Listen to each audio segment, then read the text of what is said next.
Bon, rebonjour à tous, c'est à nouveau Sébastien, années 80, et oui, ça recommence, et tout à l'heure je vous avais montré, bien que ça n'ait aucun rapport avec Dallas, et avec Bobby Ewing, mais on parle des héros, et c'est bien uniquement des héros, pas des fantasmes d'acteurs, j'ai pas envie, je ne fantasme pas sur des acteurs ou des chanteurs.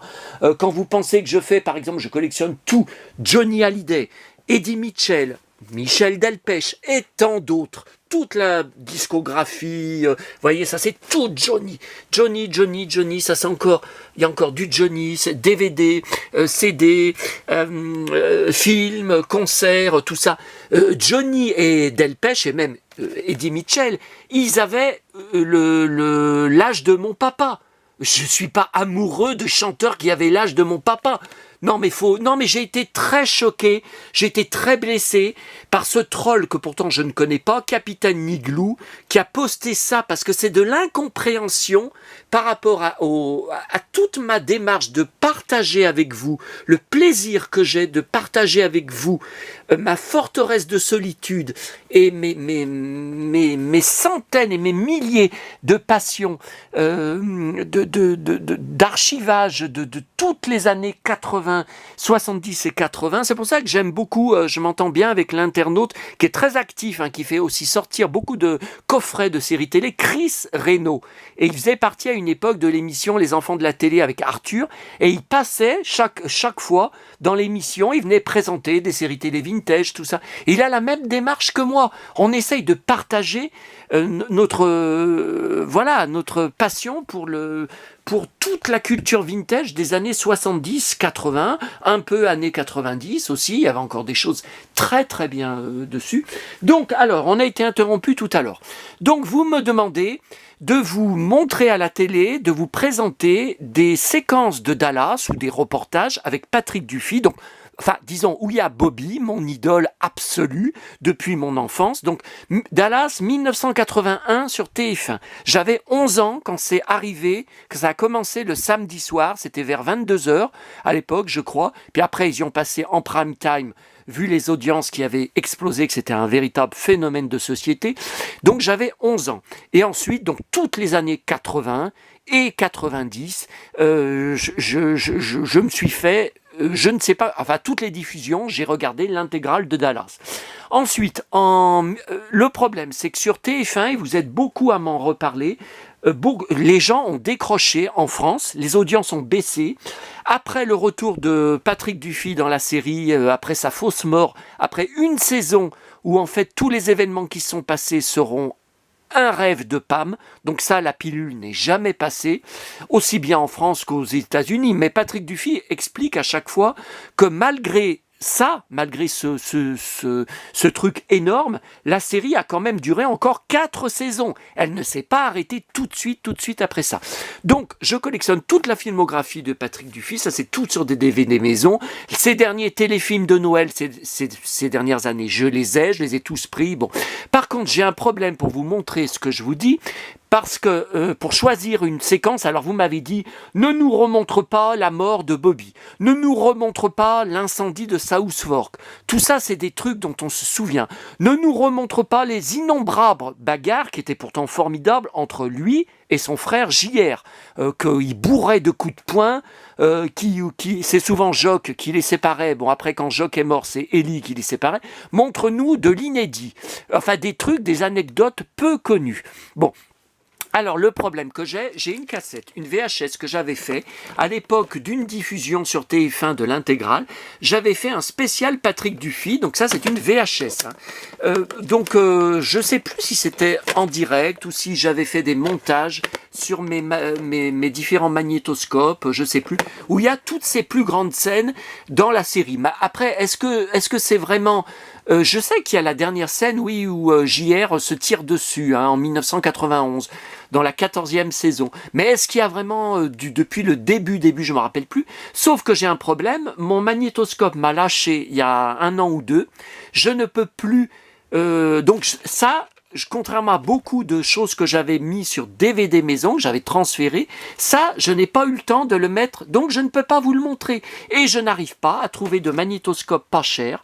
Dans les brocantes, la dernière fois, je crois que c'était l'année dernière, un magnétoscope soi-disant tout neuf. Il était dans sa boîte, pas ouverte, 100 €. Mais attendez, mais c'est trop cher. Pour le peu que je vais m'en servir une fois de temps en temps, c'est pas possible. Donc je suis bloqué. Je ne sais pas comment faire pour vous montrer.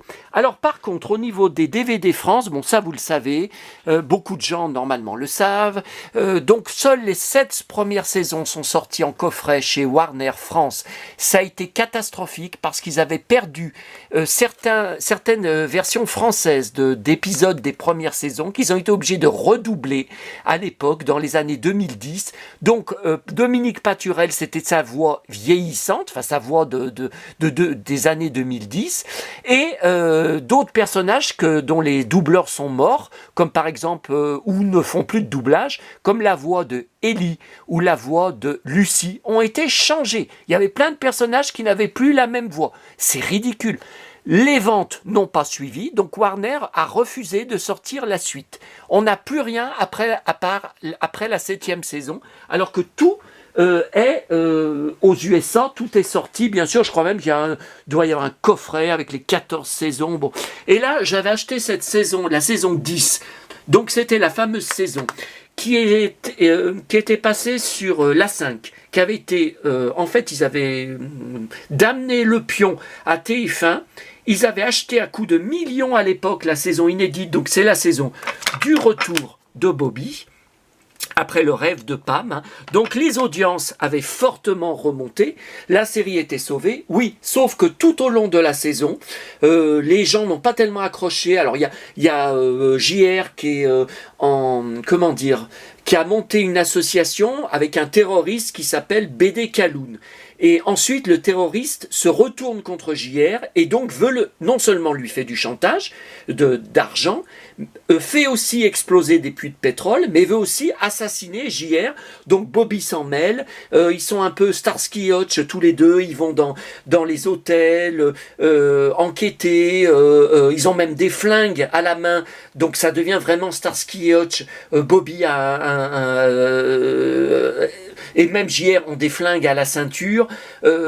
Et les audiences ont baissé. Moi, j'ai adoré. Je sais pas pourquoi. Bon. Et à la fin donc de cette saison, donc quelques épisodes avant que Victoria Principal quitte la série. Et alors là, pour beaucoup de fans qui en parlent encore en 2024 sur les groupes Dallas auxquels je participe, même aux USA, c'est la fin de la belle époque de Dallas. Ça ne sera plus jamais comme avant, parce que Bobby va changer de femme sans arrêt. Il y aura bien April, la superbe Sherry G. Wilson, qui jouait après dans Walker Texas Rangers, Alex, qui deviendra sa femme, mais elle se fera descendre à Paris. Elle se fera tuer par des terroristes qui vont la mitrailler dans des conditions épouvantables. Donc les gens me disent ça ne sera plus comme avant. Et dans la nouvelle série, le reboot de 2012 à 2014, donc Bobby aura une nouvelle femme qu'on n'a jamais vue dans la première série, que j'adore aussi, qui était une des actrices de la série Desperate Housewives. Une femme avec une autorité. Oh là là, c'était vraiment une co-girl. Elle avait vraiment sa place dans le ranch, puis une voix française extraordinaire. Bon. Alors, je vous ai choisi une scène au hasard, parce que c'est peu connu des fans.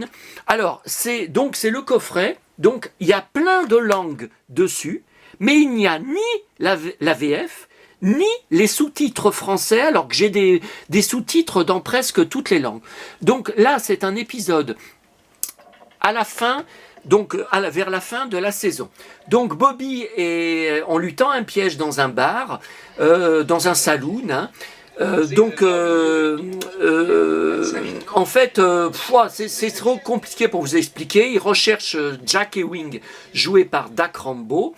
Et en fait, ils en ont besoin pour sauver la compagnie Ewing qui va extrêmement mal. Sauf que l'acteur, on ne sait pas pourquoi. Est-ce que c'est la prod de la série? On ne sait pas trop. a quitté la série depuis quelques mois et donc il va revenir pour quelques épisodes, mais ça va pas durer longtemps, il va à nouveau quitter la série. On n'a jamais su trop exactement. Alors, Doug Rambo, l'acteur qui joue Jack, hein, en fait, il était supposé, pendant la saison où Bobby est mort, prendre la place de Bobby, être le nouveau Bobby. Et c'est vrai qu'il était habillé pareil, enfin, il avait pareil, chemise western, ceinturon, Santiago, blouson de cuir, les mêmes blousons que Bobby. Mais en fait, ils l'avaient mis avec Priscilla Presley dans la série, mais pareil, ça n'a pas marché. Non, les audiences n'arrêtaient pas de baisser. Donc là, alors en fait, c'est la version allemande. Hein. Je vous ai mis pour changer un peu, bien que je ne parle pas allemand. Alors. Donc c'est un piège. Attendez, je fais un arrêt sur image. Voilà, je fais quand même un arrêt sur image. Donc, c'est un piège qui a été tendu donc pour estorquer de l'argent à Bobby. Et donc, il refuse de payer. Il insulte le cow-boy qui lui disait, qui essayait de lui vendre une carte postale qui apparemment a bien été envoyée par Jack Ewing, hein, avec qui il était pote. Mais Bobby refuse de lâcher l'argent. Donc je vous explique. Alors bon, après c'est beaucoup à partir d'articles étrangers que j'ai là-bas dans mes énormes cartons de dizaines de kilos de presse française et étrangère et de tous les pays, hein, aussi bien sur tout Dallas que les acteurs et actrices. Donc là, une bagarre éclate puisque Bobby insulte le cow-boy.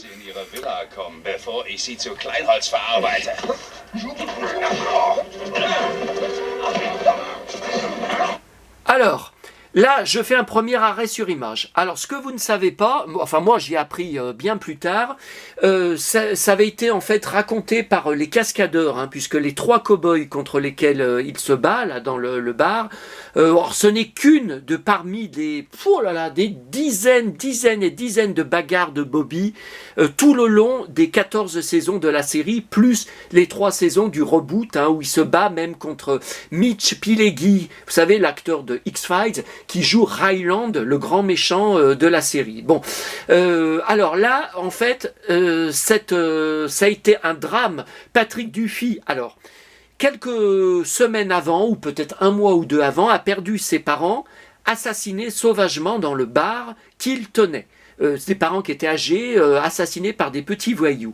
Donc Duffy allait très mal sur le tournage, personne n'osait lui parler, et il passait toute la journée, alors paraît-il, hein, à boire des bières, à bouffer des chips, à grignoter, à se bourrer entre les prises, hein, de pâtisserie, il faisait des crises, il avait faim, il n'arrêtait pas de bouffer, bon, donc il avait grossi, et alors là, je remets. Voilà. Alors, première chose que vous ne pouvez pas remarquer, mais il faut vraiment faire des arrêts sur image. Donc, je vous raconte les coulisses. Hein. Donc les cascadeurs, mais c'était surtout le premier là qui défonce le ventre là. C'était surtout le premier qui avait. Alors je sais plus son nom. Hein, demandez-moi pas son nom comme ça. Maintenant je crois qu'il a dans les 70 ans. Hein, il avait raconté. Donc et aussi sur internet que en fait comment vous expliquer. Je sais pas comment vous expliquer.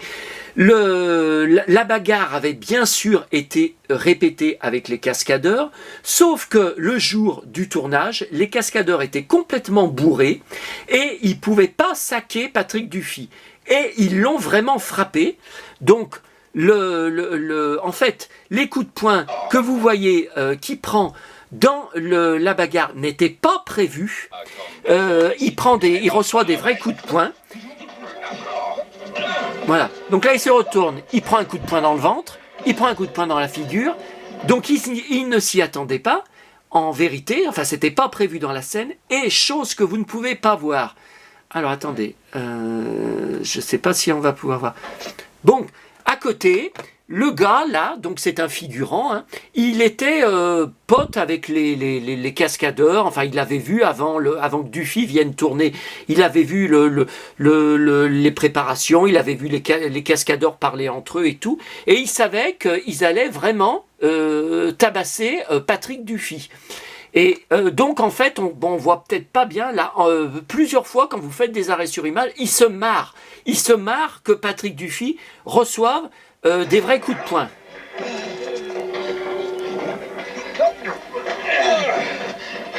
Voilà, donc tout ça, c'était pas prévu.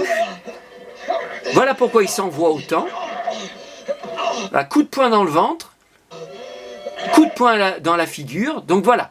Alors, le tournage, normalement, la scène, après le coup de poing dans la figure qu'il envoie à l'autre bout de la salle, donc vraiment la scène qui a été tournée à l'époque, Patrick Dufy finit, genre je sais plus, je pourrais pas vous dire, j'ai pas vu la vidéo, hein, j'ai vu seulement des photos sur des articles. Patrick Dufy s'écroule KO par terre et les cow-boys viennent lui prendre son fric, ses billets de banque dans son blouson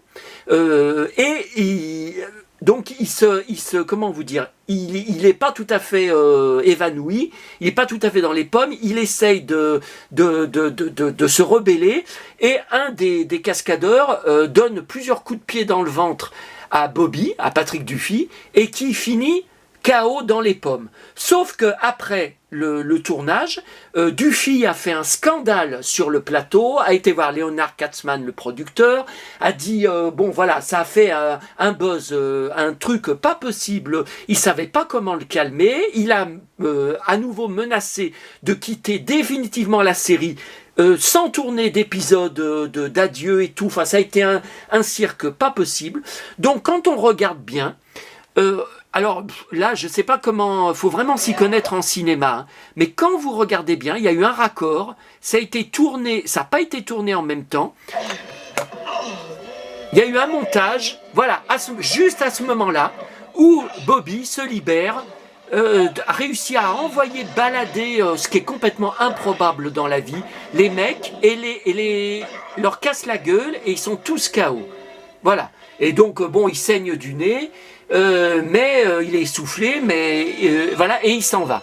Et la suite de l'épisode, on ne parlera jamais de la scène. On le revoit quelques scènes plus loin en train de manger le soir, vous savez, chez les Wings, donc il est en costard-cravate. Il n'a pas de traces d'œil au beurre noir. Il n'a pas de traces de la baston, parce que c'était pas du tout ce qui s'était prévu, ce qui avait été tourné. Et donc, bon, après, il y aura d'autres, beaucoup d'autres bastons dans la série. Quand Victoria Principal quitte la série, alors là, je ne sais pas si je peux vous y montrer. Quand, bah non, c'est 18 minutes, donc ça va couper. Quand elle quitte la série, qu'elle laisse une lettre d'adieu à Bobby, comme quoi elle demande le divorce. C'est très brutal. Bah oui, mais Victoria Principal a refusé pendant des mois de revenir. Ils ont eu beau lui proposer un pondeur, elle a toujours refusé. Donc ils ont fait traîner le personnage pendant des mois et des mois pour finalement dire bon ben elle quitte, Pam quitte définitivement la série et laisse une lettre d'adieu à Bobby, comme quoi elle ne l'aime plus, qu'elle demande le divorce, et donc Bobby